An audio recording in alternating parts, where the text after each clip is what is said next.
Hello मेरे प्यारे दोस्तों, स्वागत है आप सभी का उत्कर्ष के इस YouTube चैनल पर, जहां पर हम आपके लिए लेकर आते हैं इंपॉर्टेंट न्यूज एंड अपडेट्स। तो जैसा कि आप सभी को पता है बच्चों, आपकी एबीबीएमयू की सेकंड राउंड की जो काउंसलिंग है अब शुरू हो चुकी है। और बच्चों, हम सबको अब सेकंड राउंड में किन किन बातों का ध्यान रखना है, कौन कौन ऐसे लोग हैं जो सेकंड राउंड काउंसलिंग में भाग ले सकते हैं, आप लोगों में से कितने स्टूडेंट्स को कितनी फीस डिपॉजिट करनी पड़ेगी, वो सारी चीजें जो है इस संपूर्ण जानकारी छोटे सी वीडियो में मैं आप सभी के लिए लेकर आया हूं। वीडियो के एंड तक बने रहिए ताकि मैं आपको जितने भी आपकी डाउट्स हैं और जितने भी क्वेरीज हैं मैं आप सभी के जो है सॉल्व कर दूं। तो बच्चों, सबसे पहले जैसा कि आप सभी को पता है, मैंने आप सभी को वादा किया था कि जो हमारी सेकंड राउंड की जो काउंसलिंग है जैसे ही वो शुरू होगी मैं उसकी कंप्लीट डिटेल आप सभी के लिए लेकर आऊंगा। तो सबसे पहले हम शुरू करते हैं बच्चों सेकंड राउंड काउंसलिंग की। सबसे पहले हम एलिजिबिलिटी क्राइटेरिया देख लेते हैं। एलिजिबिलिटी के अंदर बच्चों कौन कौन ऐसे स्टूडेंट्स हैं जो आपके सेकंड राउंड काउंसलिंग में पार्टिसिपेट कर सकते हैं। तो सबसे पहले ध्यान देते हैं बच्चों, जिन जिन लोगों ने राउंड 1 में पार्ट नहीं लिया है, पहला पॉइंट, जिन जिन लोगों ने राउंड 1 में पार्ट नहीं लिया है वो लोग सेकंड राउंड काउंसलिंग में भाग ले सकते हैं। जी हां, बिल्कुल। उसके बाद में बच्चों वो सारे स्टूडेंट जिन्होंने राउंड 1 में भाग लिया है पर उनको कोई भी तरीके की सीट अलॉट नहीं हुई है, यानी कि आपने राउंड 1 में भाग तो लिया था पर आपको उस राउंड में कोई भी कॉलेज अलॉट नहीं हुआ है, तो भी आप सेकेंड राउंड में जो है भाग ले सकते हैं। उसके बाद अगला पॉइंट आता है हमारा कि वो सारे स्टूडेंट्स जिन्होंने ऑप्शन 2 या ऑप्शन 3 जो सेलेक्ट किया था बच्चों, है ना, यानी कि ऑप्शन 2 हमारे पास क्या था कि हमने ये बोला था कि हमें यदि कोई कॉलेज मिल जाता है पर यदि हम उस कॉलेज को अपग्रेड करवाना चाहते हैं राउंड 2 में, तो वो लोग भी राउंड 2 में पार्टिसिपेट कर सकते हैं। और साथ ही साथ में जिन लोगों ने उस कॉलेज को डिक्लाइन कर दिया था, यानी कि जिन्होंने ऑप्शन 3 को सेलेक्ट किया था, वो लोग भी राउंड 2 में जो है पार्टिसिपेट कर सकते हैं। ठीक है भाई। उसके बाद में हमारे पास आता है कि कौन से अब कैंडिडेट्स वो हैं जो कि राउंड 2 में भाग नहीं ले सकते हैं। यानी कि जैसा कि मैंने आपको मेरे पहले वीडियो में भी बताया था कि बच्चों जिन जिन कैंडिडेट्स ने राउंड 1 में बच्चों ऑप्शन 1 सेलेक्ट किया है, यानी कि उनको जो कॉलेज मिला है उन्होंने वो कॉलेज को एक्सेप्ट कर लिया है और बच्चों जाकर वहां पर अपना जो है रजिस्ट्रेशन करवा लिया है कॉलेज के अंदर, तो वो लोग अभी राउंड 2 में पार्ट नहीं ले सकते हैं। ठीक है ना, तो ये चीज हमें क्लियर है। ठीक है। उसके बाद रजिस्ट्रेशन का जो प्रोसेस है आप सभी के सामने है, आप सभी को पता है जैसे राउंड 1 में आपके पास रजिस्ट्रेशन हुआ है वैसे आप राउंड 2 में भी रजिस्ट्रेशन करवा सकते हैं। ठीक है। हाँ भाई, तो इसमें देखो भाई, ये आपको स्टेप बाय स्टेप पूरा प्रोसीजर दे रखा है कि जिन जिन लोगों ने राउंड 1 में भाग नहीं लिया है, यानी कि जिन भी स्टूडेंट्स ने राउंड 1 में पार्ट नहीं लिया है और वो राउंड 2 में पार्ट लेना चाहते हैं, तो उनके लिए क्या क्या स्टेप्स रहने वाले हैं और किन किन स्टेप्स को आपको फॉलो करना है वो मैं आपको बताने वाला हूं। तो सबसे पहले बच्चों आपको रजिस्ट्रेशन करवाना है। रजिस्ट्रेशन करवाने के लिए आपको एबीबीएमयू की इस वेबसाइट पर जाना पड़ेगा। एक बार ध्यान से देख लीजिए बच्चों इस वेबसाइट को। इस वेबसाइट पर आपको लॉग इन करना पड़ेगा। आपको आपकी जो रजिस्ट्रेशन आईडी है और जो पासवर्ड है उससे आप लॉगिन करेंगे, है ना। उसके बाद में बच्चों रजिस्ट्रेशन करने के लिए आपको अपना नाम, फादर्स नेम, मदर्स नेम और ये सारी जितनी भी डिटेल्स है आप सभी को फिल करनी पड़ेंगी। ठीक है ना। उसके बाद 12th का आपका जो एग्जामिनेशन बोर्ड है उसमें आपको कितने नंबर मिले हैं वो आपको डालने पड़ेंगे। उसके बाद बच्चों candidates will have to update their domicile status, यानी कि यदि आप उत्तर प्रदेश से हैं या उत्तर प्रदेश के बाहर किसी स्टेट में बिलोंग करते हैं जो कि उस काउंसलिंग में भाग लेना चाहते हैं, तो वो भी आप इस चीज में क्लियर आपको करना पड़ेगा, है ना। तो ये आपका जो है बच्चों किस प्रकार से पूरा दिखने वाला है वो भी मैं आपको बता देता हूं ताकि कोई भी तरीके का कंफ्यूजन आपके मन में ना रहे। ठीक है। तो सबसे पहले हाँ, यहां पर हम देख लेते हैं बच्चों, इस प्रकार से आपके पास पूरा इंटरफेस खुलेगा जिसके अंदर आपको सबसे पहले बताना है कि आप उत्तर प्रदेश के डोमिसाइल हैं कि नहीं, यानी कि आप मूल निवासी कहां के, आप उत्तर प्रदेश के हैं या बाहर के हैं। उसके बाद में बच्चों आपके 12th के मार्क्स आपको यहां पर लिखने पड़ेंगे, biology, chemistry, physics and English. ठीक है बच्चों। उसके बाद आपको सारे डॉक्यूमेंट जितने भी हैं, जैसे 12th की मार्कशीट है बच्चों, ये 12th की मार्कशीट, 10th की मार्कशीट, कास्ट सर्टिफिकेट, ये सारी चीजें जो है आपको अपडेट करनी पड़ेंगी। और ये सारी किनको करनी है, जिन जिन लोगों ने राउंड 1 में पार्ट नहीं लिया है उन सबको बच्चों ये सारी जो कंप्लीट डिटेल्स है वो फिल करनी पड़ेगी, तो ही आप राउंड 2 में जो है पार्टिसिपेट कर पाएंगे। ठीक है। अब आगे हम हमारे इंफॉर्मेशन ब्रोशर की ओर बढ़ते हैं, जहां पर हमें आगे और पता चलेगा अब हमें किन किन चीजों का ध्यान रखना है और बच्चों कितनी हमें फीस जो है डिपॉजिट करवानी है। बिल्कुल सही बात है ना। ये डोमिसाइल सर्टिफिकेट हो गया, कास्ट सर्टिफिकेट हो गया, ये सब हमने कर दिए। उसके बाद बच्चों हाँ, अब बच्चों आपको एक 500 रुपीज रजिस्ट्रेशन फीस जो है वो आपको डिपॉजिट करनी पड़ेगी, ठीक है ना। अब इसमें एक दुविधा की बात यह है कि जिन जिन लोगों ने राउंड 1 में भी रजिस्ट्रेशन फी भरी है, तो क्या सर हमें भी राउंड 2 में भी भरनी पड़ेगी? जी हाँ बच्चों, अब एबीवीएमयू का कुछ ऐसा सिस्टम है, हालांकि एम्स में ऐसा नहीं होता है, बट एबीवीएमयू ने इस बार ये सिस्टम रखा है कि जिन भी स्टूडेंट्स को राउंड 1 में सीट मिली है या फिर कोई कॉलेज अलॉट की गई है, वो अगर राउंड 2 में भी पार्टिसिपेट करना चाहते हैं तो उनको भी रजिस्ट्रेशन फी वापस भरनी पड़ेगी। तो ये 500 रुपए जो है बच्चों आपको फिर से भरने पड़ेंगे। वो सारे स्टूडेंट्स जिन जिन लोगों ने राउंड 1 में पार्ट नहीं लिया है बट राउंड 2 में पार्ट लेना चाहते हैं, उनको तो ये फी भरनी ही पड़ेगी। बट किनको नहीं भरनी पड़ेगी? वो स्टूडेंट जिनको राउंड 1 में कोई भी कॉलेज अलॉट नहीं हुआ है ना, वो सारे स्टूडेंट जिनको राउंड 1 में कोई भी कॉलेज अलॉट नहीं हुआ है और वो राउंड 2 में पार्टिसिपेट कर रहे हैं यदि, तो उनको फी नहीं भरनी पड़ेगी। जी हां बच्चों, तो बच्चों देखो, आप अगर राउंड 1 में आपने पार्टिसिपेट नहीं किया है, आप सीधा राउंड 2 में पार्टिसिपेट कर रहे हैं, तो टोटल आपको कितना फी अमाउंट करना पड़ेगा डिपॉजिट, वो इसके अंदर पूरी डिटेल है बच्चों। इसके अंदर 500 आपको रजिस्ट्रेशन फी जो कि नॉन रिफंडेबल रहने वाली है वो आपको डिपॉजिट करनी है, और उसके बाद में आपको 5000 रुपी काउंसलिंग सिक्योरिटी फी जो है आपको डिपॉजिट करनी है काउंसलिंग के लिए, यदि आप सेकेंड राउंड में रजिस्टर करना चाहते हैं तो। ठीक है भाई, उसके बाद में आपको जो है दोनों फी आपको बोली गई है कि टोटल आपको ऑनलाइन ही फी करनी पड़ेगी ये पे, और ये सिंगल पेमेंट होगा बच्चों 5500 का, यानी कि 5000 और 500 अलग अलग नहीं, कंबाइन आपको एक ही फी जो है ऑनलाइन डिपॉजिट करनी है। उसके बाद में बच्चों आपको ये सारे स्टेप्स जो है आपको कंप्लीट करने हैं। अगर आपको राउंड देखो, following steps to be completed by the candidates who have completed round 1 of counselling, ठीक है ना। देखो भाई, राउंड 1 जिनका कंप्लीट हो गया है उनको भी 500 रुपी डिपॉजिट करने पड़ेंगे। एबीवीएमयू ने लिखा है बच्चों यहां पर कि जिनका राउंड 1 में जिन्होंने पार्टिसिपेट किया है ना, उनको भी बच्चों 500 रुपीज फिर से पे करने पड़ेंगे। ऐसा क्यों है मुझे नहीं समझ में आता, बट बच्चों ये जरूरी है तो आपको करना पड़ेगा, ठीक है ना। बस जिनको नहीं करना है, except candidates who have registered for round 1 have not been allotted any seat, यानी कि जिनको मैंने जैसा बताया आपको कि जो राउंड 1 में जिनको कॉलेज नहीं मिला है, कोई भी सीट अलॉट नहीं हुई है, उनको 500 रुपीज नहीं पे करना है। बाकी सबको जो राउंड 2 में पार्टिसिपेट करना चाहते हैं उन सभी को 500 रुपीज की जो फी है वो तो डिपॉजिट करनी ही पड़ेगी। अब 5000 रुपी किसको आपको डिपॉजिट करनी पड़ेगी? 5000 देखो भाई, जो सेकेंड राउंड में जिन्होंने सबसे पहले रजिस्ट्रेशन ही अपना सेकेंड राउंड में करवाया है, यानी कि जिन भी स्टूडेंट्स ने फर्स्ट राउंड में काउंसलिंग नहीं करवाई है, उन सभी को सेकेंड राउंड में जो जिनका रजिस्ट्रेशन हो रहा है उन सबको 5000 तो भरने ही पड़ेंगे। पर किनको 5000 नहीं भरने पड़ेंगे उसकी भी गाइडलाइन है बच्चों, यानी कि जिन भी कैंडिडेट्स ने accepted and completed the admission process of round 1 and opted for participation in round 2, यानी कि जिन लोगों ने भी ऑप्शन 2 सेलेक्ट किया था। फर्स्ट राउंड काउंसलिंग में आपके पास 3 ऑप्शंस थे, उसमें से जो फर्स्ट ऑप्शन था वो फ्रीज का था, सेकंड ऑप्शन फ्लोट का था, और ऑप्शन 3 जो था वो डिक्लाइन करने का था। तो जिन भी स्टूडेंट्स ने ऑप्शन 2 सेलेक्ट किया है उनको 5000 फिर से भरने की डिपॉजिट करने की जरूरत नहीं है। उसके बाद जिन लोगों ने डिक्लाइन किया है और सेकंड राउंड में पार्ट करना चाहते हैं उनको भी 5000 रुपीज पे नहीं करने पड़ेंगे, बट इन दोनों कैंडिडेट्स को जो है 500 रुपीज की जो फी है वो तो डिपॉजिट करनी ही पड़ेगी। ठीक है बच्चों, the candidates who have registered for round 1 and not been allotted any seat in college, यानी कि इनको भी जो है कोई भी 5000 रुपीज की जो रिसीट है वो जमा नहीं करवानी पड़ेगी। तो ये 3 कैटेगरी है स्टूडेंट्स की जिनको 5000 रुपीज अलग से पे नहीं करवाने हैं, बट आपको जो 500 रुपीज है वो तो आपको पे करने ही पड़ेंगे, सिवाय उन बच्चों के जिनको राउंड 1 में कोई भी सीट अलॉट नहीं हुई है। क्लियर है बच्चों? उसके बाद में आपका रजिस्ट्रेशन हो जाएगा। रजिस्ट्रेशन होने के बाद आपको अपनी चॉइसेस फिल करनी है, और बच्चों चॉइस फिल करने का जो प्रोसीजर है, किस तरीके से बच्चों आपको चॉइसेस फिल करनी है, या फिर किस तरीके से बच्चों आपको कॉलेज का अलॉटमेंट जो है, आपको अपना सीक्वेंस जो सीरियल है, क्योंकि एक काउंसलिंग के अंदर बच्चों आप पूरे साल मेहनत करते हैं, आप बहुत पढ़ाई करते हैं, आप अच्छे स्कोर लेकर आते हैं, बट काउंसलिंग में कोई भी त्रुटि होने के कारण आप ये अफोर्ड नहीं कर सकते कि आपकी पूरे साल की मेहनत एक छोटी सी गलती के पीछे बच्चों आपको एक अच्छी कॉलेज दिलाने से रोक दे। पर बच्चों आपको इसीलिए बच्चों ये सबसे क्रूशियल प्रोसेस होता है, सबसे क्रूशियल स्टेप है पूरी काउंसलिंग का, जिसके अंदर आप अपना कॉलेज की जो सीट्स हैं बच्चों वो सेलेक्ट करते हैं, यानी कि आपको पता होता है कि आपको सबसे पहले प्रेफरेंस किस में भरनी है, आपके पास चॉइस होती है।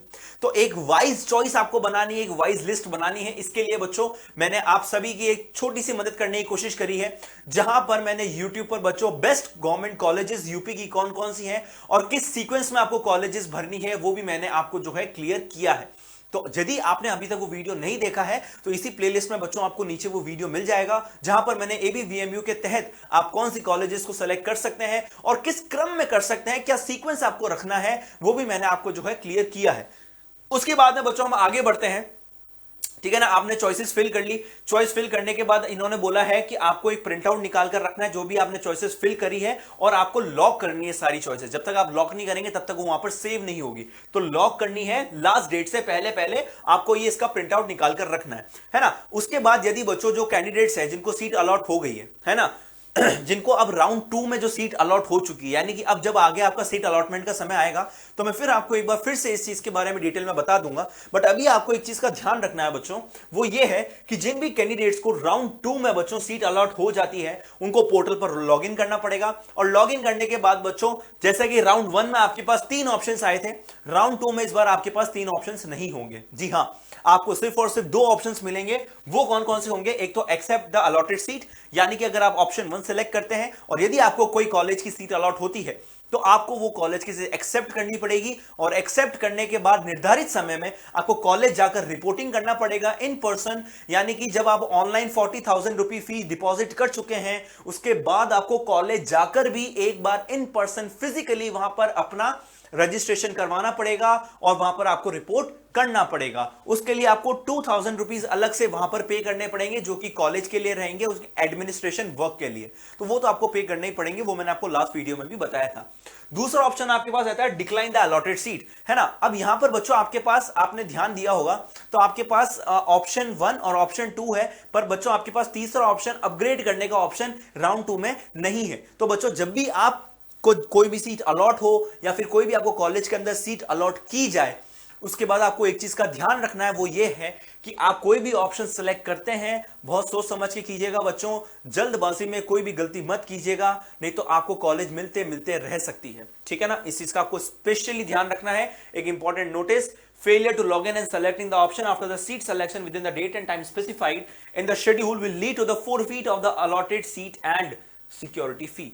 यानी कि यदि आपको सीट अलॉट होने के बाद आप वो ऑप्शन, जो ये 2 ऑप्शंस दे रखे हैं बच्चों आपको, ऑप्शन 1 एंड ऑप्शन 2, यदि आप इन दोनों ऑप्शंस में से कोई एक ऑप्शन सेलेक्ट नहीं करते हैं तो आपकी जो 5,000 रुपी है, जो बच्चों ये फी आपने डिपॉजिट करी है, ये आपको वापस रिफंड नहीं होगी बच्चों, और जो आपको सीट दी गई है वो भी कैंसिल कर दी जाएगी। तो बच्चों प्लीज प्लीज प्लीज मेरा आपसे रिक्वेस्ट है, जो भी आपको शेड्यूल दिया गया है काउंसलिंग का, उसके लिए अपडेटेड रहिए। काफी बच्चों को यह दिक्कत आई थी कि उन्होंने राउंड 1 में सीट अलॉट होने के बाद भी वो इन पर्सन रिपोर्ट करने कॉलेज में नहीं गए और उनकी जो सीट है बच्चों वो कैंसिल हो गई थी।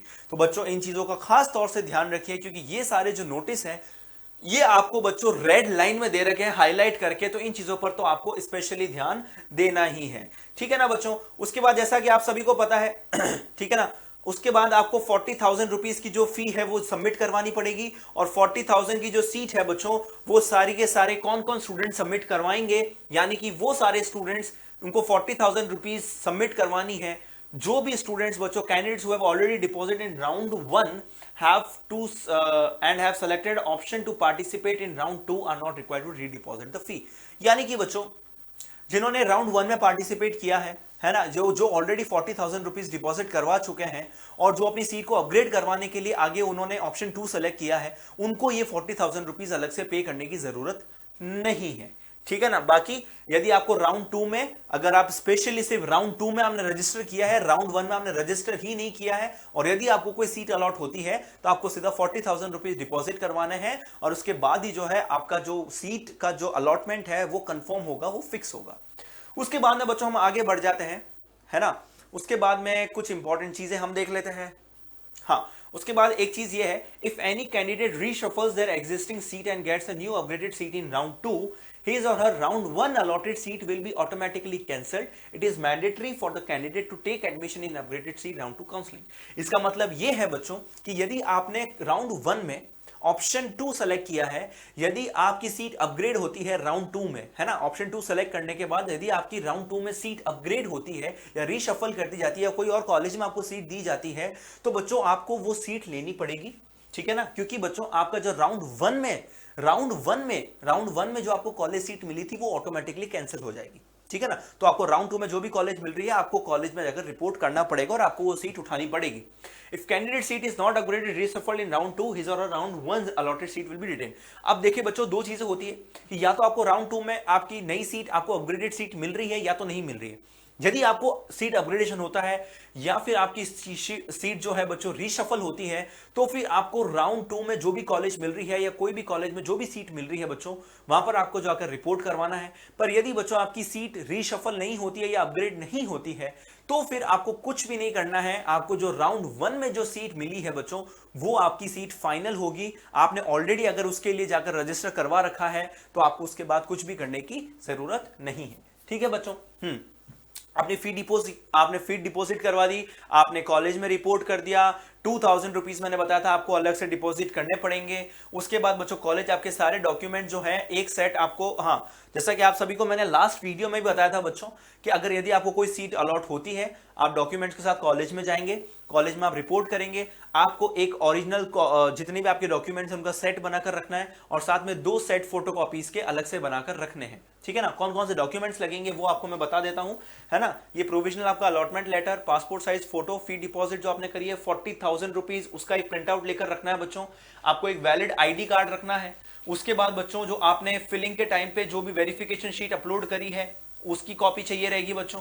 उसके बाद में 10th 12th की मार्कशीट, है ना, 10th की जो मार्कशीट आपकी डेट ऑफ बर्थ की तरह काम करेगी, 12th की marksheet, migration transfer certificate, medical fitness बच्चों, कास्ट सर्टिफिकेट अगर आप एप्लीकेबल है आप किसी कास्ट के लिए, फ्रीडम फाइटर वाला, एक्स सर्विसमैन, एनसीसी वाले, ये सारी चीजें मैंने आपको बता रखी है तो इसमें ज्यादा समय खराब नहीं करेंगे। ठीक है। इसमें एक और पॉइंट जो लास्ट में लिख रखा है बच्चों वो ये है कि after the seat allotment and acceptance if any candidate is not taking admission in allotted college and allotted seat, the counseling security fee 5,000। इसका क्या मतलब हुआ? After the seat allotment and acceptance, if any candidate is not taking admission in allotted college and counseling fee, इसका कोई मतलब ही नहीं बनता। कोई बात नहीं। After admission in college, if candidate does not resign from the seat during the resignation window, हाँ बच्चों ठीक है ना, ये आपको टाइम दे रखा है, the counselling fee and the seat confirmation will be forfeited. हाँ बच्चों, लास्ट में एक इंपॉर्टेंट चीज आप सभी को ध्यान रखनी है ना, वो ये है कि यदि बच्चों आपको कोई भी कॉलेज में सीट मिल जाती है ना, और आपको वो सीट नहीं लेनी है, ठीक है ना, आपको सीट मिल जाती है, आपको सीट नहीं लेनी है, तो बच्चों आप अपना जो एडमिशन है वो आप कैंसिल भी करवा सकते हैं। और यदि आप एडमिशन कैंसिल करवाना चाहते हैं तो उसके लिए आपको एक विंडो पीरियड दे रखा है बच्चों, आपको एक विंडो पीरियड दे रखा है, वो है 31/7 से लेकर बच्चों 5/8 के बीच में। आपको क्या करना है बच्चों, आप रिजाइन कर सकते हैं कॉलेज से, और यदि आप कॉलेज में जाकर रिजाइन कर लेते हैं, वहां से अपने सारे डॉक्यूमेंट्स लेकर आ जाते हैं। ये उनके लिए है बच्चों कि जिन्होंने कॉलेज में एडमिशन ले लिया है पर कॉलेज में एडमिशन लेने के बाद उनको कॉलेज अच्छा नहीं लग रहा है, उनको कॉलेज से रिजाइन करना है, तो वो कर सकते हैं। ये आपका एडिट विंडो है। ये एडिट विंडो में आप इस ड्यूरेशन कॉलेज में जाएंगे, अपना कॉलेज का रिजाइन देंगे, रिजाइन देने के बाद बच्चों आपको ओरिजिनल डॉक्यूमेंट्स वापस मिल जाएंगे, और सारे ओरिजिनल डॉक्यूमेंट्स मिल जाने के बाद में बच्चों आप सभी को कुछ समय के बाद 5,000 रुपीज जो सिक्योरिटी फी थी आपकी वो मिल जाएगी, और उसके बाद में बच्चों जो 40,000 रुपीज जो फी है बच्चों वो भी आपको मिल जाएगी। ठीक है। आई होप आपके सारे डाउट्स क्लियर हो गए होंगे, है ना। और यदि आपके डाउट्स क्लियर हो गए हैं तो वीडियो को एक बार लाइक शेयर जरूर कर दीजिएगा, कमेंट कर दीजिएगा। और सेकेंड राउंड काउंसलिंग के लिए मैं सबको ऑल द वेरी बेस्ट बोलना चाहता हूं। जिन जिन बच्चों ने भी बच्चों अभी तक रजिस्ट्रेशन नहीं किया है राउंड 2 के लिए, मैं सबको रिक्वेस्ट करता हूं कि राउंड 2 का जो रजिस्ट्रेशन है उसके लिए जल्द से जल्द बच्चों आप रजिस्टर कीजिए। हाँ, लास्ट में मैं आपको बता देता हूं कि जो आपका सीट अलॉटमेंट रहने वाला है बच्चों, जो आपका सीट अलॉटमेंट रहने वाला है, अगर आपको सीट सेलेक्ट करने में कोई भी तरीके की दिक्कत आ रही है तो आप किस तरीके से अपनी सीट को सेलेक्ट कर सकते हैं वो भी मैं आपको बता देता हूं। ये आपका देखिए यहां पर जैसे ही आप एबीवीएमयू की वेबसाइट पर आते हैं, सीट मैट्रिक्स का आपके पास बच्चों इस तरीके से एक ऑप्शन आता है। इस सीट मैट्रिक्स पर जैसे ही आप क्लिक करेंगे बच्चों, क्लिक करने पर आपके पास जो सेकंड राउंड में आपके पास अवेलेबल सीट्स हैं बच्चों, कौन सी कॉलेज में कौन सी सीट अवेलेबल है वो सारी बच्चों आपके पास यहां पर डिटेल आ जाएगी। तो जैसा कि हम पहले गवर्नमेंट कॉलेजेस की बात करते हैं, तो गवर्नमेंट कॉलेजेस के अंदर सबसे पहले हमारे पास आगरा का कॉलेज दे रखा है जिसके अंदर आपके पास अभी 8 सीट्स अवेलेबल है सेकंड राउंड के लिए, है ना। अंबेडकर नगर, अयोध्या, आजमगढ़, बडौन, बैरज, बांदा, बस्ती, फिरोजाबाद में 12 सीट्स है बच्चों, है ना। और ये बैरज में 13 सीट्स हैं, है ना। बडाऊ में आपके पास 14 सीट्स हैं, है ना। तो इस प्रकार से आप जैसे झांसी में आपके पास अभी भी 18 सीट्स अवेलेबल है और कास्ट वाइज आपको बता रखा है कि कौन सी कैटेगरी में कितनी सीट्स आपके पास अवेलेबल है। तो यदि आपको चॉइस फिलिंग में अभी भी यदि कोई कंफ्यूजन रहता है तो बच्चों इस प्रकार से आप सीट मैट्रिक्स को चेक कर सकते हैं। जो जो सीट्स अवेलेबल है उसके हिसाब से आप अपनी चॉइस को फिल कर सकते हैं और बच्चों उसको चाहे तो आप एडिट भी कर सकते हैं जो आपके पास टाइम ड्यूरेशन दे रखा है। जाने से पहले मैं आपको लास्ट चीज और बता देता हूं बच्चों कि ये आपके पास पूरा जो डिटेल इंफॉर्मेशन है ना, ये आपके पास वेबसाइट पर अवेलेबल है। और इसके साथ ही मैं बच्चों आप सभी को मैं बता देता हूं कि ये जो आपका काउंसलिंग का जो ड्यूरेशन है ना बच्चों, ये मेन चीज है। ये देखिए राउंड 2 काउंसलिंग का बच्चों 11 तारीख से शुरू हो चुका है, 18 तारीख तक आपके पास समय रहने वाला है। 21 तारीख को बच्चों आपको सीट अलॉट हो जाएगी। सीट अलॉट होने के बाद बच्चों आपको 1 हफ्ता दिया जाएगा कॉलेज में रिपोर्ट करने के लिए और उसको रिपोर्ट कर लेने के बाद बच्चों 29 तारीख को आपका ये प्रोसेस खत्म हो जाएगा और लास्ट में आपका जो है मॉपअप राउंड रहेगा। तो इस समय के अनुसार आपको जो है अपना काम कंप्लीट कर लेना है। वीडियो अच्छा लगा हो तो बच्चों लाइक शेयर जरूर कीजिएगा। चैनल पर अगर नए हैं तो सब्सक्राइब कीजिएगा। यदि अभी भी कोई डाउट रह जाता है तो कमेंट कीजिएगा, मैं आपके लिए फिर से एक वीडियो बनाऊंगा जहां पर आपके सारे डाउट्स को जो है मैं क्लियर कर दूंगा। थैंक यू सो मच बच्चों यहां तक बने रहने के लिए। जब तक के लिए all the very best and see you soon.